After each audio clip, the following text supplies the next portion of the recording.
Your power to choose is your greatest gift. There's a story behind that. This is your daily message from Chad number 680 to upgrade your mental game today by telling yourself a better story. Because the most important story you hear is the story you tell yourself. This message is dedicated to the birthday boy, Brock Austell.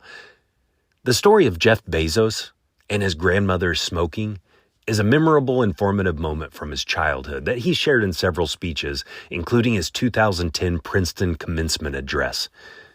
When Jeff was 10 years old, he remembered a trip with his grandparents in their Airstream trailer as part of a caravan club that drove around the U.S. Jeff adored his grandparents, particularly his grandfather, Pop Guys, who taught him self-reliance and resourcefulness during summers spent on his ranch in Texas from ages 4 to 16. During one of these road trips, young Jeff was in the back seat while his grandfather drove and his grandmother, Maddie, sat in the passenger seat smoking cigarettes. Jeff hated the smell of cigarette smoke. He remembered an anti-smoking public service announcement that claimed each cigarette puff took about 2 minutes off a person's life. Being mathematically inclined even at that age, he loved doing calculations in his head. Jeff estimated how many cigarettes his grandmother smoked daily, how many puffs per cigarette, and calculated that her smoking habit would take approximately 9 years off her life. With the pride of a child who had just performed a complex calculation, Jeff leaned forward to the front seat and matter-of-factly informed his grandmother of this conclusion.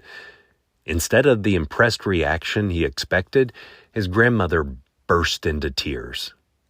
His grandfather immediately pulled the car over to the side of the road, got out, and asked Jeff to follow him. As Jeff recalled in his Princeton speech, he was nervous, unsure if he was in trouble or would be asked to apologize to his grandmother. His grandfather was a quiet, smart guy who had never spoken harshly to him before, and after a moment of silence, his grandfather gently said to him, "Jeff, one day you'll understand that it's harder to be kind than clever." The lesson Jeff took away from that admonition from Pop Guys is just because one can do something doesn't mean one should.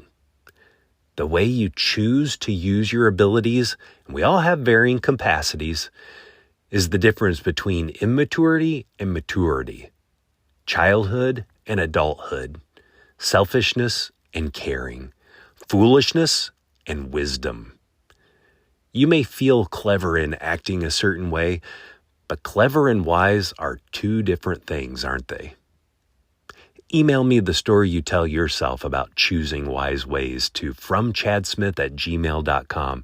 You can find these messages on YouTube, Apple Podcasts, and Spotify. You can download my book, The Most Powerful Story in the World, by going to fromchad.gumroad.com. Transcript of this message and hundreds of others are always available at fromchad.com.